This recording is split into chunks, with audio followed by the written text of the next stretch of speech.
Megastar Chiranjeevi ప్రస్తుతం 3 projects చేస్తుండగా విశ్వంబర ఆయన తదుపరి భారీ చిత్రం. వశిష్ఠ మల్లిడి దర్శకత్వంలో రూపొందుతున్న ఈ సోషియో ఫ్యాంటసీ డ్రామాలో త్రిష కథానాయికగా నటిస్తోంది. రిలీజ్ ఎప్పుడో తెలియక అభిమానులు కంగారు. ముందుగా 2025 జనవరి 10న విడుదల చేయాలని భావించారు. కానీ రామ్ చరణ్ గేమ్ చేంజర్ కోసం విడుదల తేదీ ఖాళీ చేశారు. గేమ్ చేంజర్ పెద్దగా విజయాన్ని సాధించకపోవడంతో విశ్వంబర విడుదలపై అసలు అప్డేట్స్ లేకపోవడం అభిమానులను నిరాశపరిచింది. ఓటీటీ డీల్ కూడా ఇంకా క్లోజ్ కాలేదట. మళ్ళీ మే 9కు వచ్చిందా లేదా? విశ్వంబర 2025 మే 9న వస్తుందనే టాక్ వినిపించింది. కానీ అది కూడా డౌటే. ఎందుకంటే షూటింగ్ పూర్తి కాలేదు. ఇంకా విఎఫ్ఎక్స్ పోస్ట్ ప్రొడక్షన్స్ పనులు మిగిలి ఉన్నాయి. టేజర్ రిలీజ్ అయినప్పటికీ సీజీఏ పనితనం బాగా విమర్శలు ఎదుర్కొంది. ఫ్యాన్స్ నిరీక్షణకు ఎండ్ ఎప్పుడు? యూవీ క్రియేషన్స్ నిర్మిస్తున్న ఈ భారీ సినిమాపై ఆసక్తి తగ్గకుండా ఉండాలంటే మేకర్స్ ఫ్యాన్స్ కు స్పష్టమైన అప్డేట్ ఇవ్వాలి. చిరంజీవి లాంటి స్టార్ సినిమా మీద ఇంత మౌన అభిమానులకు ఆందోళన కలిగిస్తోంది. మొత్తానికి విశ్వంబర మేకర్స్ మౌనం వేడటమే ఆవశ్యకం.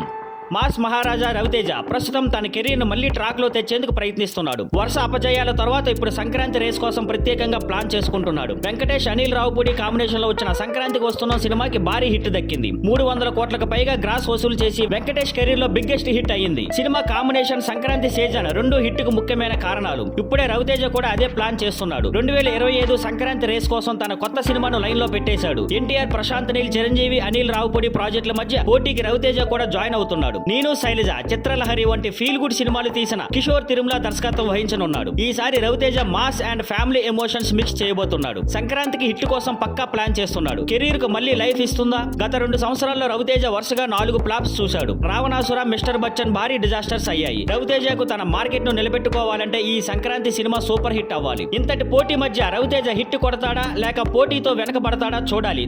రామ్ గోపాల్ వర్మ సినిమా ప్రకటనలు చేయడంలో ముందుంటారు. కానీ వాటిని పట్టాలెక్కించడంలో మాత్రం వెనుకపడుతుంటారు. ఇప్పుడు కొత్త కథలు, కొత్త ప్రాజెక్టుల గురించి ప్రకటిస్తూనే ఉంటారు. కానీ వాటిలో కొన్ని మాత్రమే ప్రేక్షకుల ముందుకు వస్తాయి. ఇప్పుడు ఇదే trend young director Prasanth Varma దగ్గర కనిపిస్తుంది. ఇటీవల భారీ ప్రాజెక్టులు ప్రకటించినా వాటి మీద ఎలాంటి అప్డేట్స్ రావడం లేదు. జై హనుమాన్ ఏమైంది? రిషబ్ శెట్టి హీరోగా జై హనుమాన్ అనే సినిమా ప్రకటించారు. ఫస్ట్ లుక్ విడుదల చేసినప్పటికీ సినిమా ఇంకా పట్టాలెక్కలేదు. రిషబ్ కాంతారా ప్రీక్వెల్ షూటింగ్ లో బిజీగా ఉండటంతో జై హనుమాన్ ప్రారంభం కాలేదు. మరి ఎందుకు బిజీ హీరోని ఎంచుకున్నారు? టాలీవుడ్ లో మరొక హీరో లేకపోయినట్లు ఫిక్స్ చేసుకున్నారా అనే విమర్శలు వచ్చాయి. Mokshagna debut Prasanth Varma offer cancel. Balakrishna తనయుడు మోక్షజ్ఞ కోసం ప్రశాంత్ వర్మ దర్శకత్వం వహించనున్నట్లు వార్తలు వచ్చాయి. కానీ ఆ ప్రాజెక్ట్ పై ఇప్పటి వరకు ఎలాంటి అప్డేట్ లేదు. బాలయ్య ప్రశాంత్ వర్మను స్కిప్ చేసినట్లేనా అనే రూమర్స్ మొదలయ్యాయి. ప్రభాస్ తో సినిమా నిజమేనా? ప్రభాస్ తో కూడా ప్రశాంత్ వర్మ సినిమా చేయనున్నట్లు ప్రచారం ఉంది. కానీ అదేంటి, ఎప్పుడు స్టార్ట్ అవుతుంది అన్నదిపై స్పష్టత లేదు. ప్రశాంత్ వర్మ సినిమాటెక్ యూనివర్స్ సినిమాలు ఇంకా ఎంత ఆలస్యం? హనుమాన్ విజయం తర్వాత ప్రశాంత్ వర్మ నుంచి మరిన్ని సినిమాలు చేయబోతున్నట్లు చెప్పాడు. కానీ ఇప్పటి వరకు ఏ సినిమా పట్టాలెక్కలేదు. ఇక రామ్ గోపాల్ వర్మ మాదిరిగా ప్రశాంత్ వర్మ కూడా ప్రకటనల మీద ఎక్కువ ఫోకస్ పెట్టాడా అన్నది అభిమానుల్లో సందేహంగా మారింది.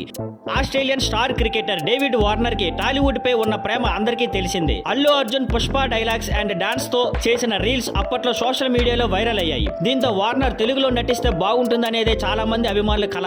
ఈసారి నిజంగానే వార్నర్ తెలుగు సినిమాలో నటించబోతున్నారు. నితిన్ హీరోగా వస్తున్న రాబిన్ హుడ్ సినిమాతో వార్నర్ భారతీయ సినిమాల్లో అరంగేటం చేయబోతున్నారు. ఈ విషయాన్ని సినిమా నిర్మాత రవిశంకర్ అధికారికంగా ప్రకటించారు. వెంకీ కుడుముల దర్శకత్వంలో ఈ సినిమాలో వార్నర్ ఓ స్పెషల్ క్యామియో రోల్ చేశారు. టాక్ ప్రకారం ఒక్కో షూటింగ్ డే కి ₹1 కోటి రెమ్యునరేషన్ అందుకున్నారట. సినిమా విడుదల ఎప్పుడంటే 2025 మార్చి 28న రాబిన్ హుడ్ గ్రాండ్ గా రిలీజ్ కానుంది. జీవి ప్రకాష్ కుమార్ ఈ చిత్రానికి సంగీతం అందించారు. శ్రీలీల కథానాయికగా నటిస్తున్నారు. మైత్రి మూవీ మేకర్స్ ఈ సినిమాను భారీగా నిర్మిస్తుంది. ఇప్పుడు టాలీవుడ్ అభిమానులు, క్రికెట్ ఫ్యాన్స్ అందరూ వార్నర్ ఎంట్రీ కోసం ఆసక్తిగా ఎదురు చూస్తున్నారు.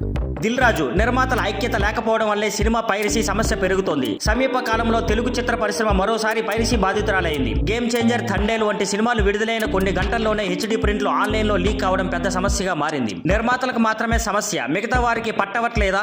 ఈ సమస్యపై దిల్ రాజు స్పందిస్తూ పైరసీ బాధిత నిర్మాత మాత్రమే బాధపడతాడు, మిగతా వారెవరూ పట్టించుకోరు అని తెలిపారు. చిత్ర పరిశ్రమలో ఐక్యత లేకపోవడం వల్లే ఇలాంటి సమస్యలు పెరుగుతున్నాయి అని అన్నారు. దిల్ రాజు వ్యాఖ్యలు: ఒక సినిమా విడుదలైన వారంలోనే ఆ నిర్మాత బాధపడతాడు, తర్వాత ఎవరూ పట్టించుకోరు. ఇండస్ట్రీలో ఐక్యత లేదు కాబట్టి మార్పులు రావడం లేదు. సమస్యను పరిష్కరించాలంటే ప్రతి నిర్మాత దీనిని సీరియస్ గా తీసుకోవాలి. ఇప్పటి వరకు ఏ నిర్మాత కూడా నా వద్దకు వచ్చి ఫిర్యాదు చేయలేదు. అయినా నిర్మాతగా ఎఫ్డీసీ ప్రెసిడెంట్ గా పోలీస్ శాఖతో చర్చలు జరిపి పైరసీని అరికట్టించేందుకు ప్రయత్నించనున్నాను. నిర్మాతలు ఇప్పటికైనా మేల్కొనాలి. గేమ్ చేంజర్ పైరసీ గురైంది, థండేల్ పైరసీకి గురైంది. రేపు మీ సినిమా కూడా అదే సమస్య ఎదుర్కొనవచ్చు. అందరూ కలిసికట్టుగా పనిచేస్తేనే ఈ సమస్యను ఎదుర్కోగలడం. పైరసీని అడ్డుకోవాలంటే అన్ని ప్రొడక్షన్ హౌస్లు, నిర్మాతలు కలిసికట్టుగా పనిచేయాలని దిల్ రాజు సూచించారు.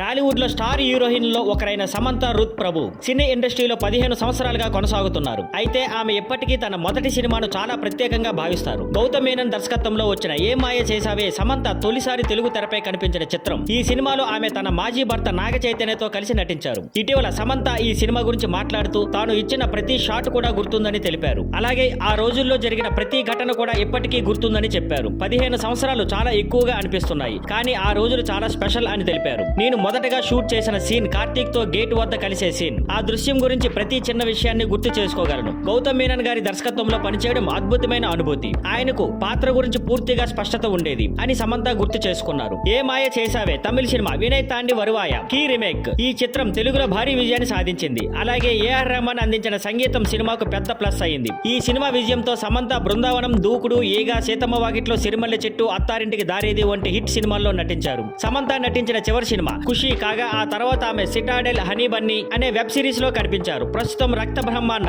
ది బ్లడీ కింగ్డమ్ అనే మరో వెబ్ సిరీస్ షూటింగ్ లో ఉన్నారు. అంతేకాక ఆమె నిర్మాతగా మారి మా ఇంటి బంగారు అనే సినిమాను కూడా నిర్మిస్తున్నారు. Thank you for watching. Please like, share and subscribe.